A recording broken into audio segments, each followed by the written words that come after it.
शुक्लांबरधरं विष्णुं शशिवर्णं चतुर्भुजं प्रसन्नवदनं ध्यायेत् सर्वविघ्नोपशान्तये।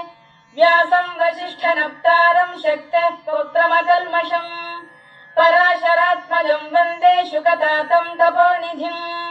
व्यासाय विष्णुरूपाय व्यासरूपाय विष्णवे नमो वै ब्रह्मनिधये वासिष्ठाय नमो नमः।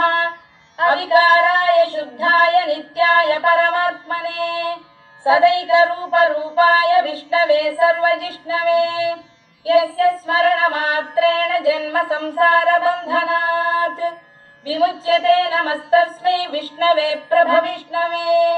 ॐ नमो विष्णवे प्रभविष्णवे।